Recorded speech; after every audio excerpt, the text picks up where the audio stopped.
If you think there's nothing different to do when it comes to Cincinnati nightlife, you haven't met Jacob Trevino. On the Business Courier front page centerpiece this week, Cincinnati's master of make-believe. Trevino's drinkeries are escapes unlike anything else in town. His company, Gorilla Cinema, has created movie-themed bars. Overlook Lodge in Pleasant Ridge was inspired by The Shining. Quentin Tarantino is the inspiration behind the Video Archive in Walnut Hills, and Tokyo Kitty, a downtown karaoke bar, has a very lost in translation feel. Trevino's goal: create something unforgettable. If we have done our job, well, people go and walk into our bars and say, this doesn't feel like Cincinnati, which is a weird thing to say because we build these things for the love of Cincinnati. We want Cincinnati to love it, and we want people to recognize that Cincinnati has amazing things to offer, and we want people to eventually, hopefully, walk into other bars and go, this feels like Cincinnati. This month, Trevino plans to open Lonely Pine Steakhouse in Pleasant Ridge, a casual restaurant inspired by classic Americana and Route 66 roadside steakhouses. Business Courier reporter Andy Brownfield had the tough task of getting Jacob Trevino to sit still for an interview. He has more on this entrepreneur who takes the business of fun very, very seriously. Andy's with Business Courier editor Rob Dawmeyer in the studio. Gentlemen.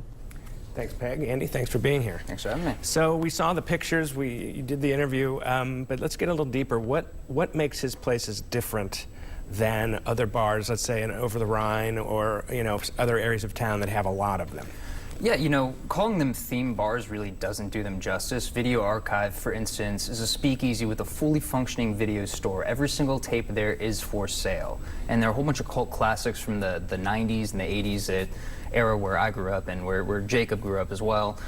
But that's just the beginning. Tokyo Kitty has multiple rooms for private karaoke parties, each with its own unique theme.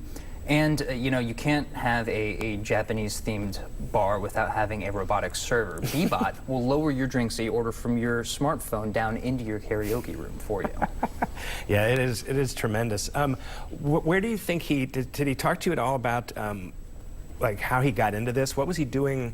What was he doing before he got creative and opened these bars? Well, he owned a bar consulting company in Louisiana, and that's actually where he met his now wife, who's a Cincinnati native, and he, like many, followed her to Queen City, and he was bartending. He was bartending for probably the biggest name in Cincinnati bars, Molly Wellman.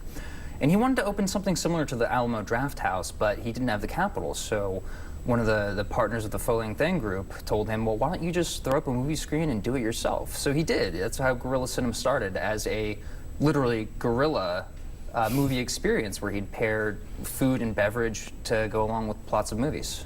That's great. So what do you think he's going to have coming up next? He's got the steakhouse that's opening. Is that going to be it for him, you think? Well, I don't want to let any cats out of any bags, but he has hinted at an announcement coming as soon as April. And just knowing the creativity that runs throughout Gorilla Cinema, not just Jacob, but all of the people, the team he's created around him, I would not be surprised if they have many more things in the works. So last question for you. If you were going to go to one of these places, and you haven't been to any, and you're going to go to one, which one would you go to? It all depends on the experience that you're going for, but I have to say Video Archive has a soft spot in my heart. It's one of my favorites. That's great. Hey, thanks for being here, and it's a great story. Thanks for having me. Thank you.